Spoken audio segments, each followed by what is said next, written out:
Thanks so much for inviting us to be here on this important day, and thanks everyone for joining us. I'm speaking to you from New Haven, Connecticut, and I'm so happy to be doing this presentation with my cousin Sharon, who is in a little town in the northern part of Israel. And I'm just going to share my screen.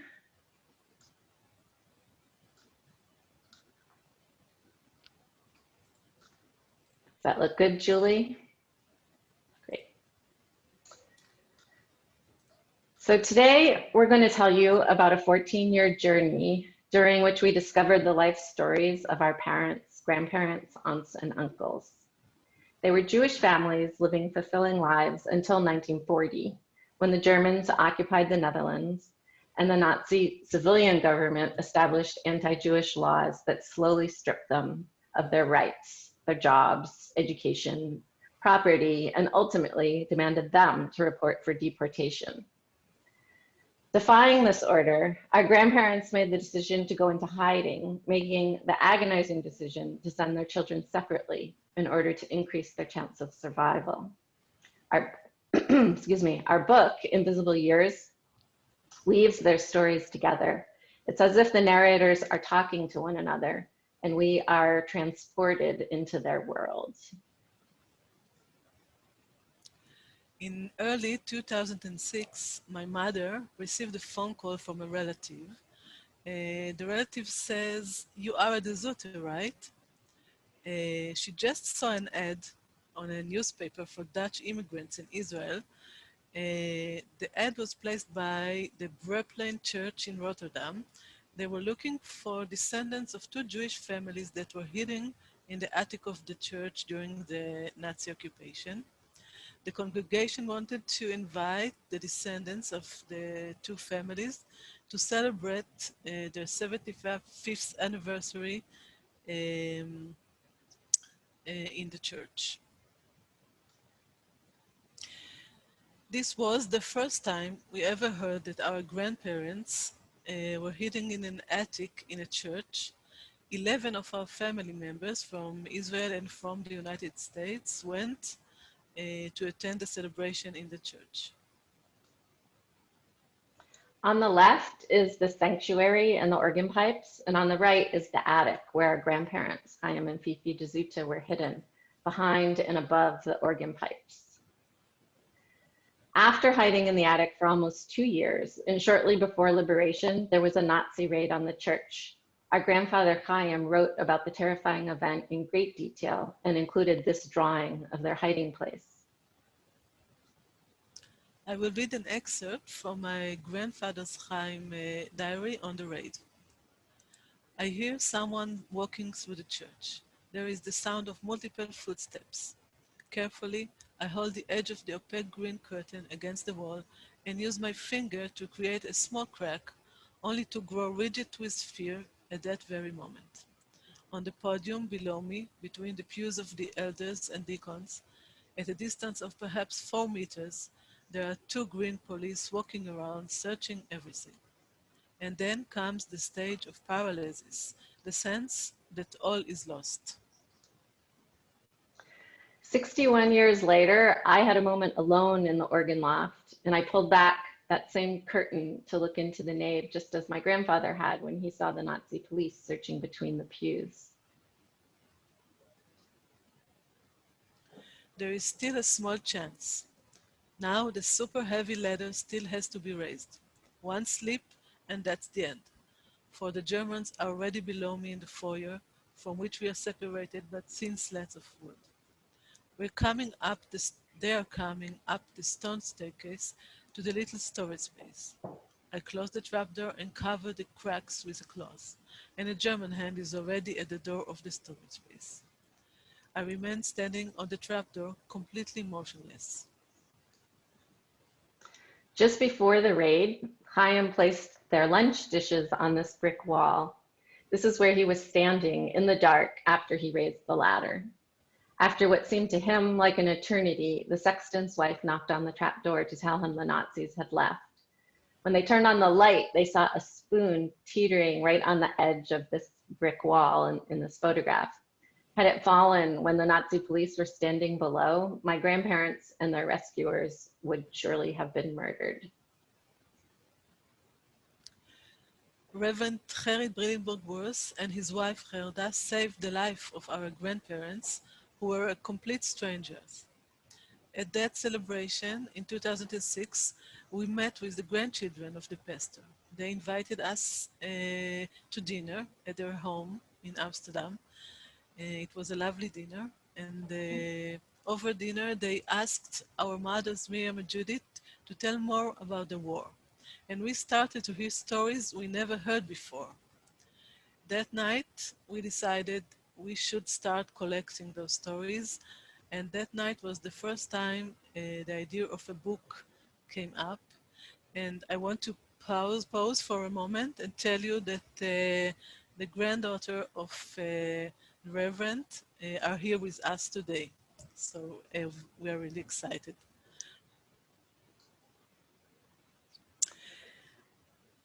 When we return to the United States and to Israel, we both ask our mothers to tell us more about their experience during the war. My mother led me to an antique desk and opened the bottom drawer. It was filled with letters, diaries, and documents about our family members' experiences during the Holocaust. So I called Sharon to tell her the news.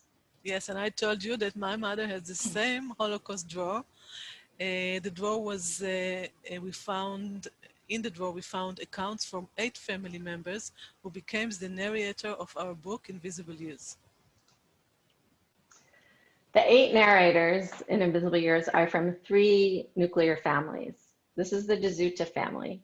The adults are grandparents, Chaim and Fifi. Before they had children, Fifi was a nurse and director of a children's hospital. Her friends were artists and writers, and she often participated in feminist causes.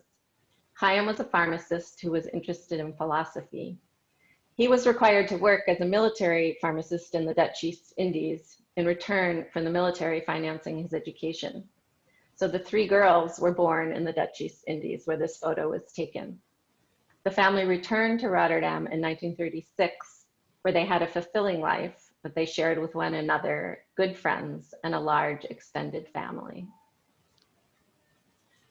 This is a photograph of the 3 deserted girls shortly before the German occupation. From the left is Hadassah, Miriam, she's Daphne's mother, and Judith, my mother. From the Geismar family, one narrator is David on the left. He's my father. David and his parents emigrated to Germany, from Germany to the Netherlands. David went to public school and loved to play with other kids in his Amsterdam neighborhood.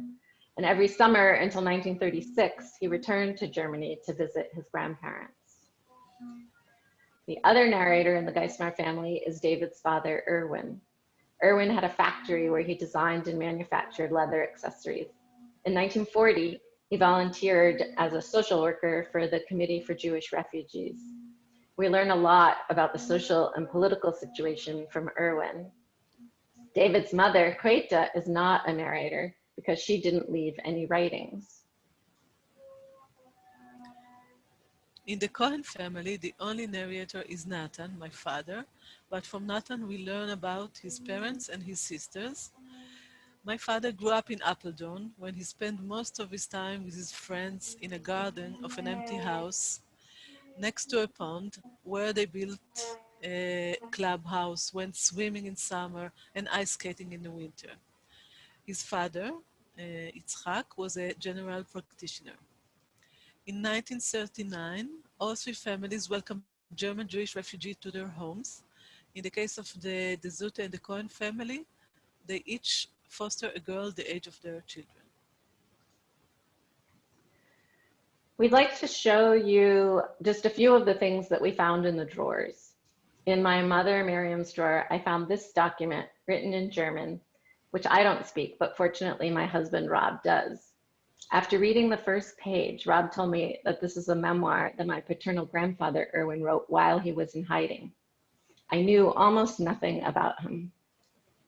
On the first page, Erwin writes, "Why do I begin today to write on the day that has brought me the most personal worries of the last 3.5 years? Most likely because I am alone with my thoughts and worries, because I no longer have my daily occupation, because my domestic surroundings are dissolved, because the chance to commit my entire being to help my family and myself has been taken from me. Perhaps, too, the helplessness in which I find myself, condemned to sitting still, the unaccustomed quiet."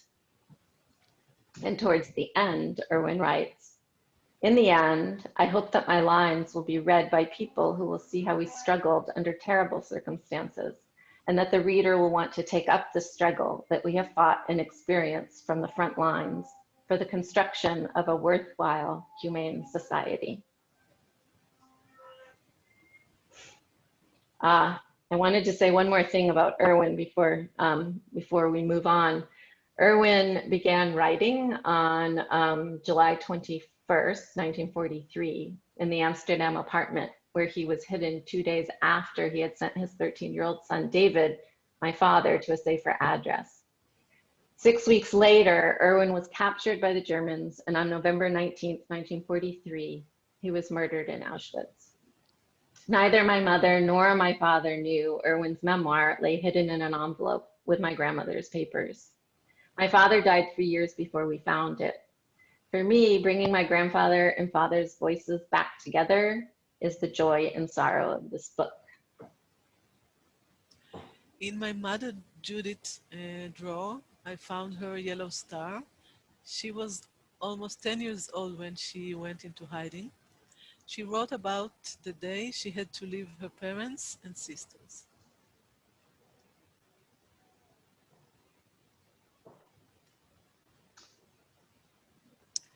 After arrangements were made, our parents told my sister and me, "Go to Uncle Keith's, but before you reach his house, make a stop and go under one of the bridges on the way, and take off your jacket with the star and leave it there.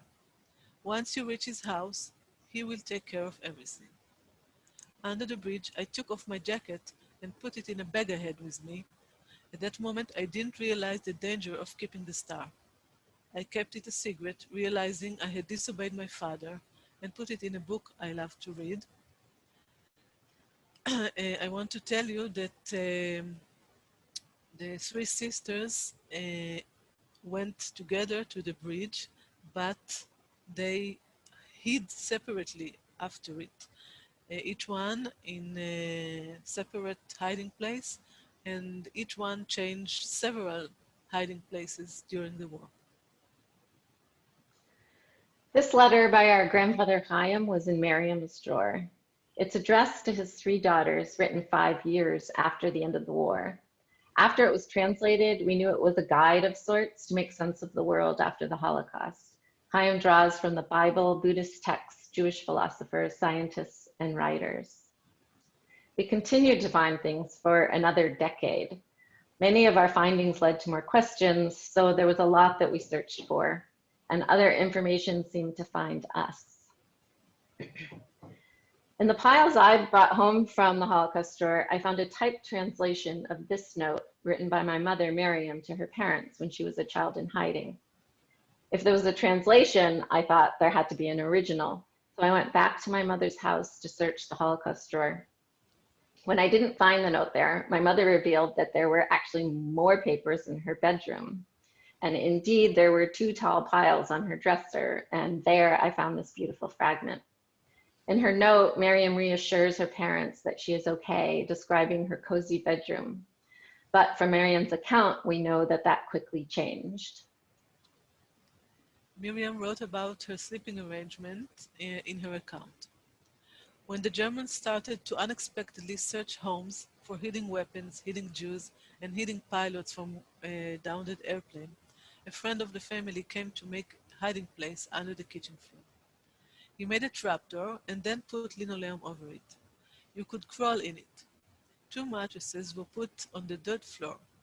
Every night at 7, for the remaining years of the war, more than 2 years, We said good night, and the four of us went down into our little night prison. We were not allowed to talk out loud when we were there. You never knew who was above your head in the kitchen. And I just want to clarify that when Miriam says the four of us, she's referring to herself and three other Jewish children who were hiding in the same home. Miriam didn't know the three other children until they started hiding together. When I discovered the bedroom piles, I also found 4 loose pages from Fifi's diary written on the infamous date of April 23rd, 1943. I knew from a letter my grandfather had written that this was, in his words, the day every Jew had to disappear. Both Chaim and Fifi wrote about their desperate need for a hiding place on that day. This is a detail from Chaim's account written in English to Yad Vashem. On that day, they didn't, after changing 7 hiding places, they didn't actually know where they're going to spend the next night. They were at a friend's house, and Reverend Greenberg-Worth came and understood their situation and found them a short-term address, but he didn't forget them, and he returned, and he told them he spoke to his pastor, and he asked him to prepare a hiding place for our grandparents. Can you imagine that the pastor, Mr. DeMars, told him that he is already hiding another Jewish family in the attic of the church for almost a year now? So they decided to prepare another hiding place on the other side of the attic. They all thought it will be for 10 days, 2 weeks, but they stayed there for 2 years.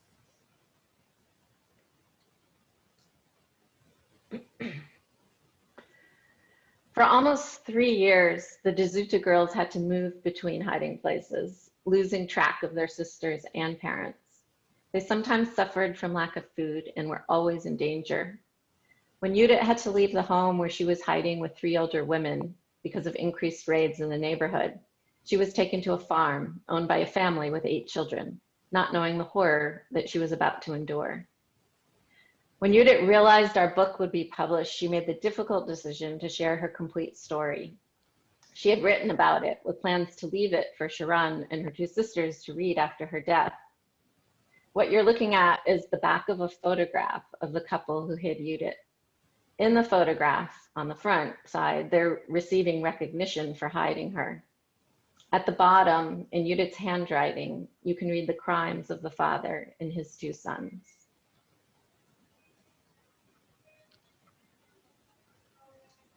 And this is an excerpt from Judith's letter to her daughters. The last family I was hiding with was where it happened. The father and 2 of his sons, 16 and 17 years old, abused me. There was nothing I could do and nobody I could go to.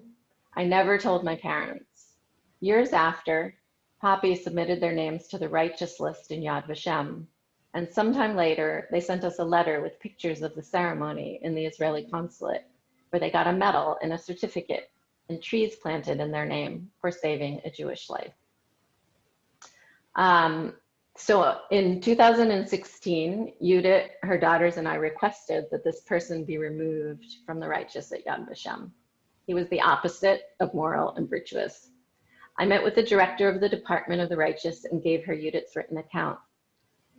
Yad Vashem took it really seriously. They had a board and a judge review the case, and this person's name was removed.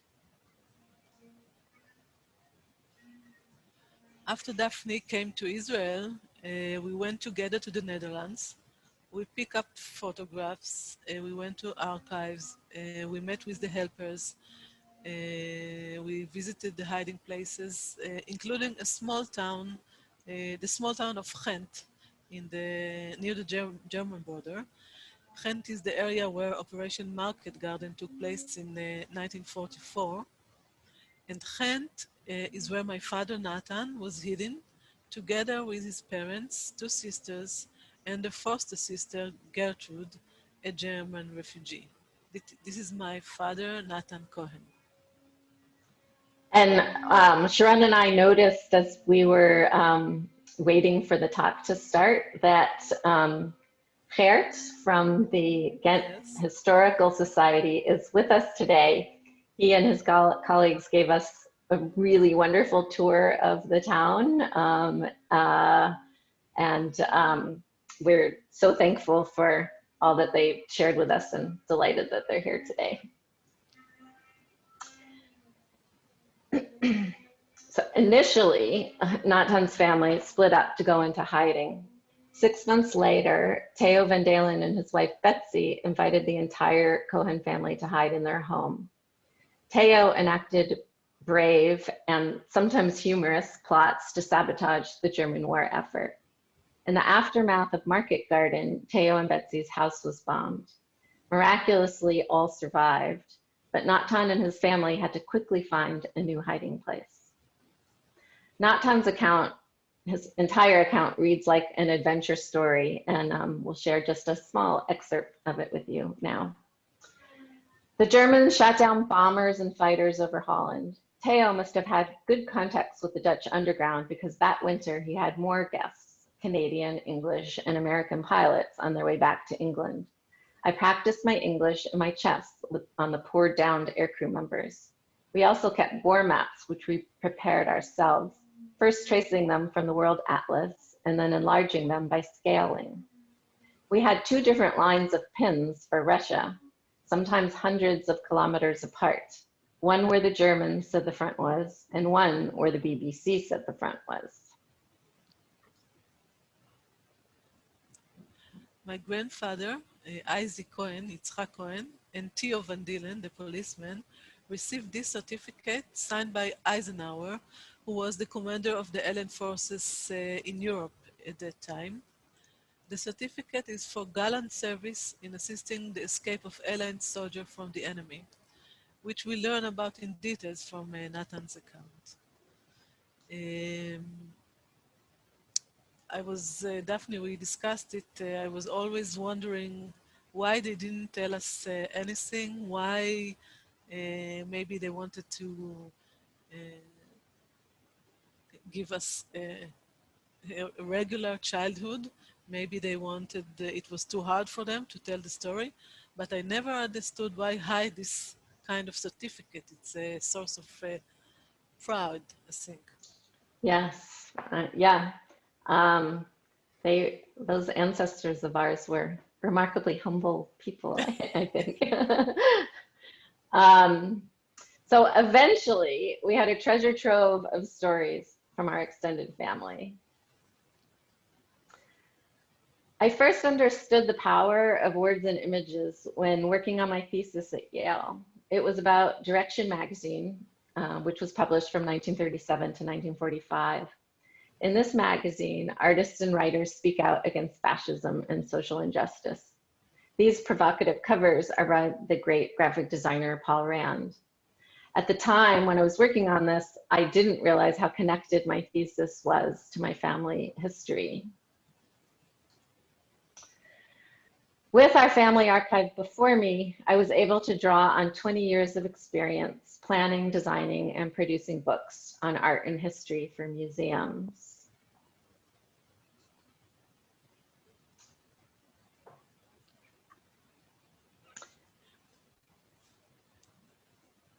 These are just a few of the things from our archive. I'm sorry, no, that's okay. It takes time for the photos to get to Israel. There's a lag. So okay. it's far away. So until I see the photo, I will start talking before I see the photo. These are just a few things from our archive. Everything was transcribed, translated, and scanned. We created both digital and physical archive. After everything was translated, I read through all the accounts and realized that no one person had the complete story, but their collective accounts made it whole. So I cut up everyone's accounts, created content groupings, and then sequenced the groupings and excerpts within them to create a single narrative. When I first read the Interweb Voices, it was the most emotional moment for me in making the book. The multiple perspectives provide a nuanced sense of the German occupation and the many different experiences in hiding. It isn't an oversimplified idea of what the war was like. For the first time, I really understood the horrors of what had happened, how it happened, and what it was like for my family members. And I put my head on the table to weep.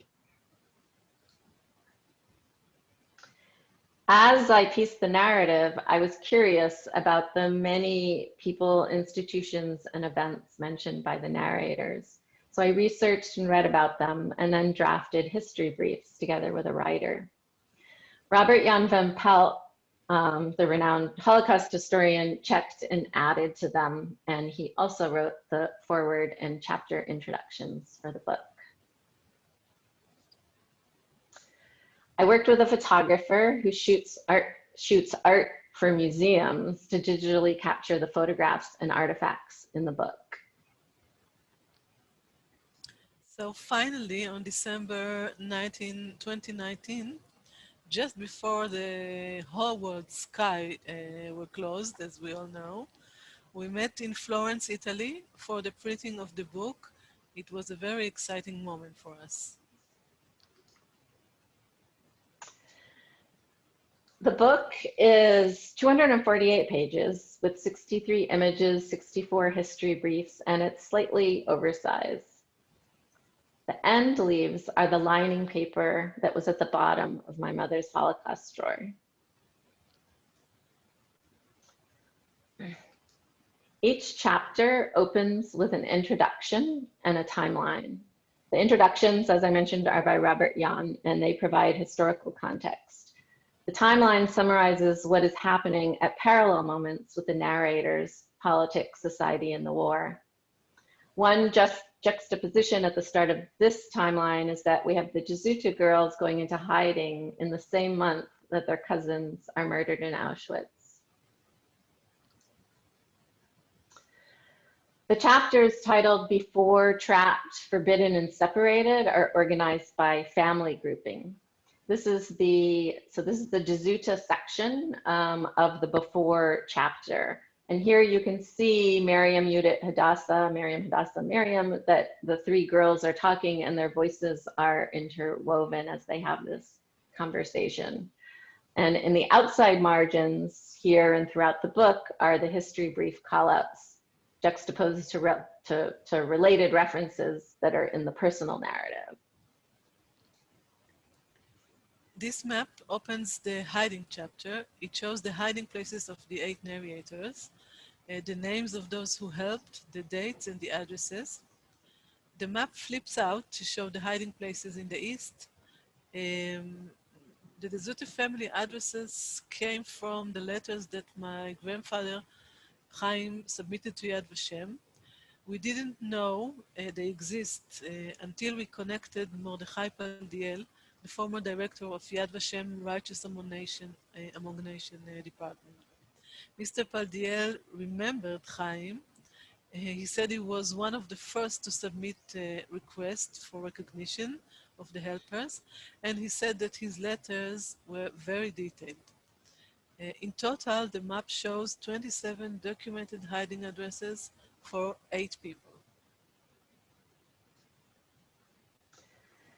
In the chapter titled Invisible, which is when all the narrators are in hiding and isolated from one another, their voices could no longer be interwoven. So in this section, their voices are separated with an individual subsection for each narrator who tells about their unique experience. And then after the invisible section with all of the 8 narrators having their subsections, and they're liberated by the allies and united with one another again, at that point, their voices are interwoven once again. This is my mother Judith's teddy bear. He was with her the entire time she was in hiding. A few years ago, he went to the United States to be photographed for the book. I miss him a lot. One day he will come back to Israel, I'm sure. I'm just so happy that he was with my mother all the time that she was in hiding. My mother is the only one from the 8 narrators that is alive today, and she lives happily next door to us. Of the 8 narrators, 7 survived. When the war was over and they came out of hiding, they found out that 61 close family members were murdered. Mothers, fathers, sisters, brother, grandparents, aunt, uncles, cousins. This list remembers them. It contains the name, the relationship, the ages, and dates and place of murder. Most of them were murdered in Sobibor and Auschwitz. We're going to end the presentation with these words of thanks that our grandfather Chaim wrote about those who helped him and his family. When the war was over and we were free once again, days of great happiness arrived. It was as if life itself had been put back into our hands, for our very life had been stripped from us, which is to say, from European Jewry. And it wasn't because we deserved it that death, passing by us so closely, had spared us. Gladness and gratitude overwhelmed me. Gratitude to all those who had supported us during the war years, and an emotion of thankfulness that for now I will call divine. But this feeling was almost immediately stifled, remembering just one of the millions of cases where the children had not returned. Surely countless ones among them must have been 1,000 times more deserving than we.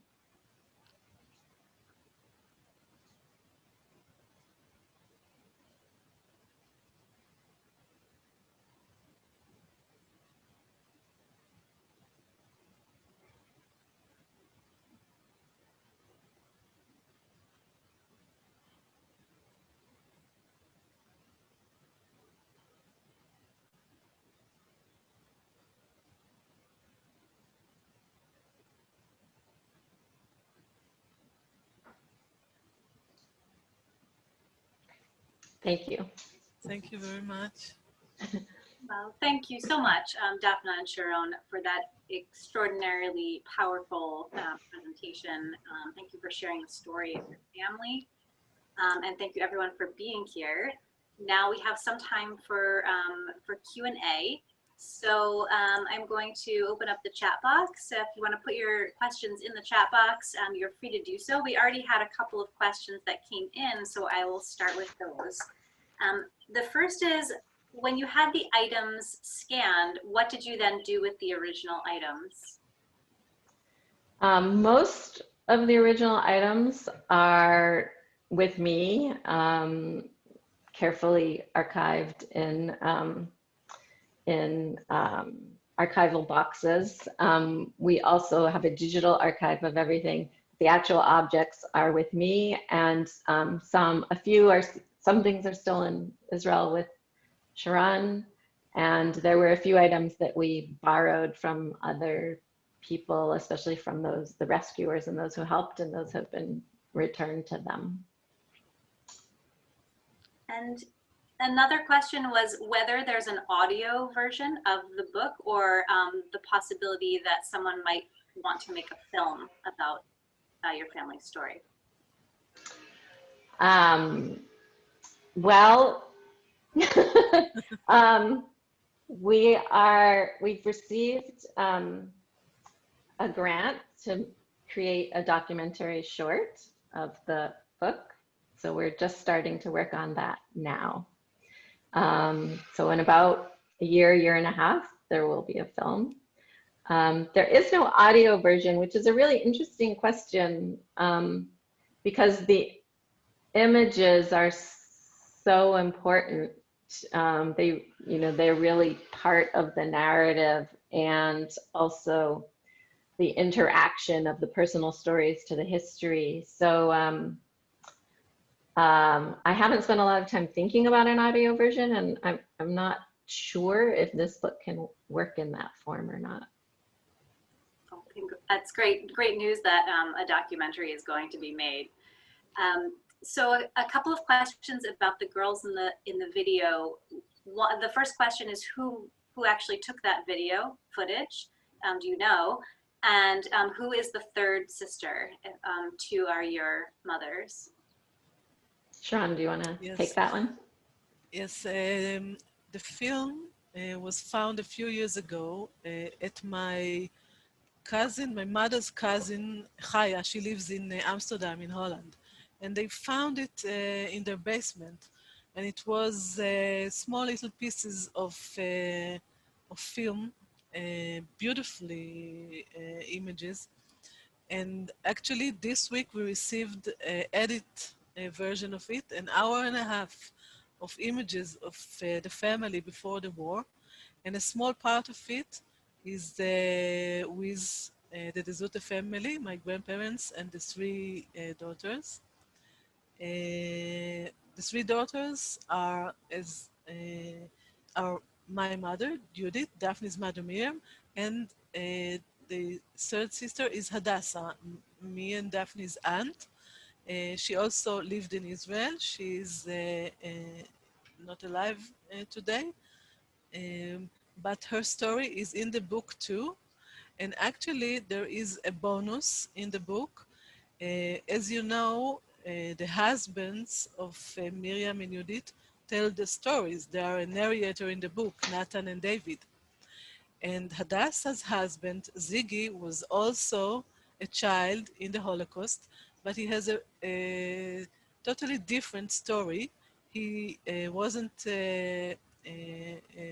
he didn't live in Holland. He was a Polish. He lived in Poland. And he has an extraordinary story to tell. And there is a special chapter for his story in the end of the book. And I'm sure it will be very interesting for all of you to read it. He went from Warsaw to Siberia and then to India, and he lost his parents and his sister on the way. But we decided to put it as a separate chapter because all the other narrators are from Holland, and when they speak, they tell actually the same story in different colors, but the same story. They all live in Holland. And his story is very, very different. But it's very interesting to, as we all know, there are millions of stories, Holocaust stories. And his story is very, very touching and interesting too. There were a couple more questions going back to the objects and the artifacts. Do you know how they were saved or how they were kept track of during the war and during the Holocaust? And also, are there plans for where these objects would live in the future, perhaps getting donated to Yad Vashem or another Holocaust museum? Want me to take that, or do you? Yes, yes. Okay. So the first part of the question, how they were saved and how we have them today, which is really, really remarkable. So our grandfather, Chaim De Zoete, he hid the photo albums in a few other small things in the walls of a house of a non-Jewish friend, and so he was able to go back to those after the war. My grandmother on my father's side, so Erwin's wife, David's mother, Kreta, she hid in plain sight as a maid, posing as a non-Jewish maid working for a family. So they too hid some of their material in friends' houses, but her house, she continued to live in her house. So we actually have a lot of things from her, which is really remarkable. What we think happened with Erwin's diary, which is the most remarkable thing to have, that we didn't even know existed for 65 years, that he wrote in hiding before he was captured. The teenage sons of the son and daughter of the woman who was hiding him were away for the weekend when they were captured. They came back to the apartment, and their mother, who was hiding him, was taken to a concentration camp, but released before the end of the war. And so what we imagine happened is that Erwin had thrown his diary behind a desk or a bed or something when the Nazi police entered the house, and that the family who was hiding him then returned the diary to my grandmother. When I found it, it was in this nondescript envelope from the United Electric Company of Missouri, and it was just in a pile of papers that my parents must have taken from my grandmother's house when they moved her out of her house, and I don't think anyone ever looked at them. So nobody, until we started searching with a fine sieve, nobody had discovered this diary that was 49 pages that had been written in hiding, and really gives so much information about the Jewish Council and the decrees and the social situation in the Netherlands at the time. So that's, and we don't have a lot from the Cohen family. Actually, Natan's document, which is amazing, was written after the war, and there's not a lot of primary or any primary documents from that time. But it really makes us think a lot about the importance of evidence, which we're experiencing today in this world, as that unless there's a photo or a video or a story or an observer or the telling of a story, we either don't know it happened or don't understand the intensity of it.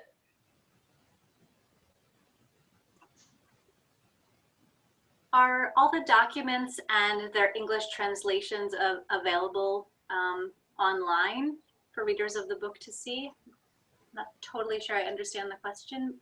Is there a digital version of the book?